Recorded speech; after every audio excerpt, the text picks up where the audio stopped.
বাংলাদেশের রাজনীতিতে জামায়াত ইসলামী এবং বাংলাদেশ জাতীয়তাবাদী দল বিএনপি এ দুটো রাজনৈতিক দলের যে বন্ধুত্ব বহু পুরনো দিনের, যে বন্ধুত্ব এখন রীতিমতো শত্রুতায় পরিণত হয়েছে। বিএনপি সবসময় মনে করে যে তারা যদি না হতো, বিএনপির যদি তৈরি না হতো, বিএনপির যদি সৃষ্টি না হতো, তাহলে বাংলাদেশে জামাতের নামগন্ধ থাকতো না। এক। ২ নম্বর হলো যে বিএনপির প্রতিষ্ঠাতা শহীদ প্রেসিডেন্ট জিয়াউর রহমানের বদান্যতা এবং তিনি যেভাবে জামাতকে একটা উইন্ডো করে দিয়েছেন, এটি জামাত ঠিকমতো ব্যবহার করেনি, বরং ওই সময়টিতে প্রো পাকিস্তান অ্যাক্টিভিটিস করে তারপর অনেক বিষয়ে খুব উগ্রতা দেখিয়ে জিয়াউর রহমানের একেবারে নতুন সামরিক সরকারকে তিনি যে উদারতামূলক একটি রাজনীতি শুরু করতে চাচ্ছিলেন, সেটি জামাত এবং তাদের যারা সহযোগী তাদের কারণে এতটা বিতর্কের মধ্যে পড়ে যে তিনি বাধ্য হয়ে জামাতকে অনেকটা মানসিক চাপের মধ্যে রাখার জন্য অন্য ইসলামপন্থী যে রাজনৈতিক দল, ব্যক্তি, স্কলার তাদেরকে সম্মুখ সারিতে নিয়ে এসেছিলেন। তার মধ্যে মাওলানা মান্নান অন্যতম ছিলেন। এরশাদের জমানাতে, অর্থাৎ এরশাদ যখন প্রথম সামরিক শাসন জারি করলেন, সেই সময়টিতে জামাত বিএনপির সঙ্গে রহম করেনি। পুরো 10টি বছর তারা একবার বিএনপির সঙ্গে, একবার এরশাদের সঙ্গে, বেশিরভাগ সময় এরশাদের সঙ্গে, আবার এরশাদের বিরুদ্ধে, আবার আওয়ামী লীগের সঙ্গে ঐক্যবদ্ধভাবে তারা নির্বাচন পর্যন্ত করেছে 1986 সনে। আবার 91-এর পরে তারা একবার বিএনপির সঙ্গে এসেছে, তারপর আওয়ামী লীগের সঙ্গে এসেছে, তারপরে আবার বিএনপির সঙ্গে এসেছে। অর্থাৎ 91-তে তাদের এক ধরনের চরিত্র, 96-তে এক ধরনের চরিত্র, আওয়ামী লীগের সঙ্গে তারা থেকেছে।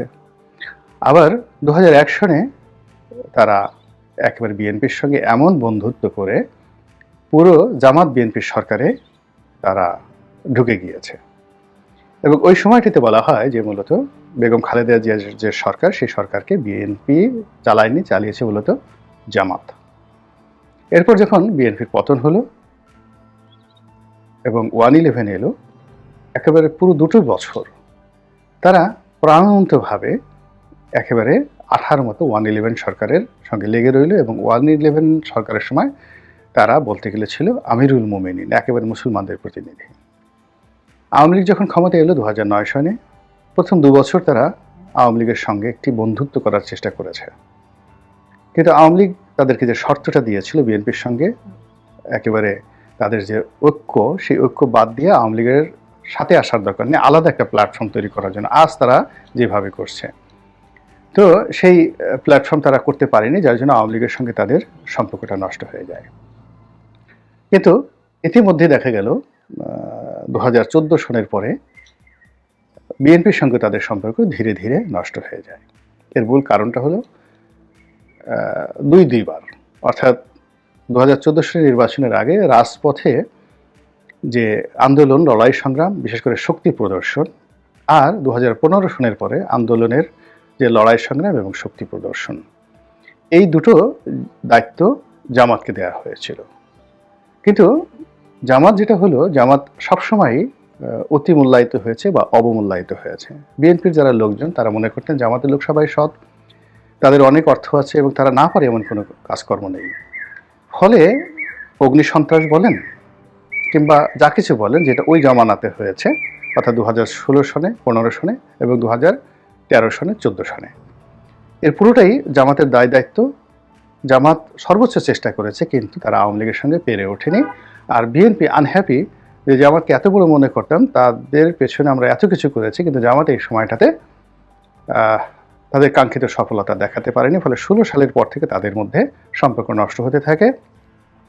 আর আওয়ামী লীগ কর্তৃক জামাত ধীরে ধীরে ধীরে ধীরে আরও নিষ্পেষিত হতে হতে আন্ডারগ্রাউন্ডে চলে যেতে বাধ্য হয়। এর মধ্যে 2018 সালে নির্বাচন হলো। সেই নির্বাচনের পর জামাত আর বিএনপির যে সম্পর্ক, এটি ধীরে ধীরে খারাপ হতে হতে আজকের জায়গাতে একটি অহিনকুল সম্পর্কে পৌঁছে গেছে।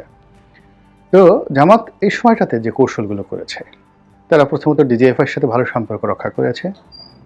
পুলিশের যারা কর্মকর্তা, বিশেষ করে ডিবি, এনএসআই, এদের দ্বারা তারা নিষ্পেষিত হয়েছে, কিন্তু সম্পর্ক তারা নষ্ট করেনি।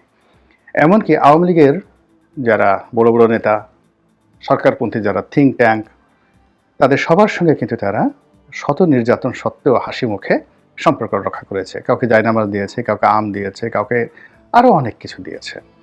তারা দেশের বাইরে লবিস্ট নিয়োগ করেছে, ইংল্যান্ডে, আমেরিকাতে। তারা বিভিন্ন সামাজিক মাধ্যমগুলোতে নিজেদের যে উপস্থিতি, এটাকে একেবারে এমন পর্যায়ে নিয়ে গেছে যে জামাত বলতেই বাঁশের কেল্লা, বাঁশের কেল্লা বলতেই ফেসবুক থেকে শুরু করে ইউটিউব, সব জায়গাতেই বাঁশের কেল্লার আধিপত্য, এবং তারা আওয়ামী লীগের জীবন হারাম করে দিয়েছে কেবলমাত্র এই বাঁশের কেল্লা দিয়ে। তো এভাবে করতে করতে করতে করতে যখন এই জামাত এই সময়টাতে ক্ষমতা, এই পালা পরিবর্তনের জন্য তাদের একটা মানসিক প্রস্তুতি ছিল, অর্থনৈতিক প্রস্তুতি ছিল, এবং পেপার ওয়ার্ক ছিল যে তারা যদি ক্ষমতা পায় বা শেখ হাসিনার পতন হয় তারা কি করবে, যেটা বিএনপি কল্পনাও করতে পারেনি।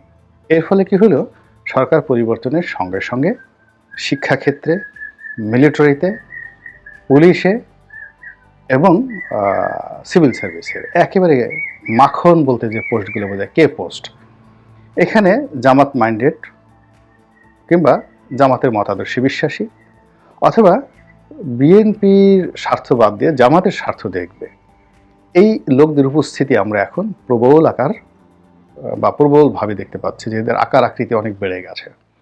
তো বিএনপি 15 দিনের মধ্যে এটা বুঝতেই পারেনি।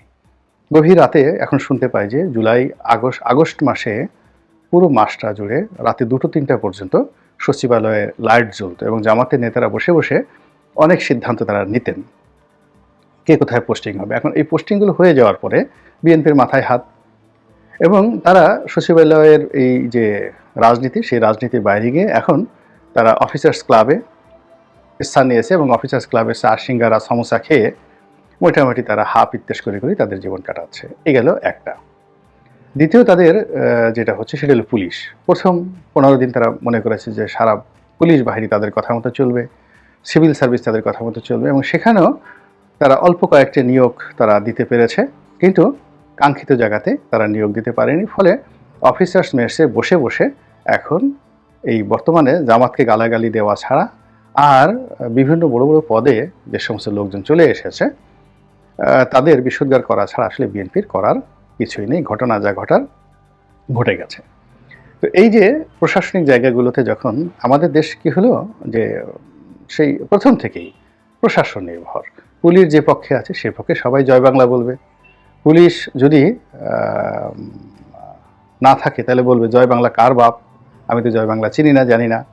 বাংলাদেশ জিন্দাবাদ বলবে পুলিশ থাকলে, আর যদি পুলিশ না থাকে বাংলাদেশ জিন্দাবাদ নারায়ণ তকদুবীরের নামও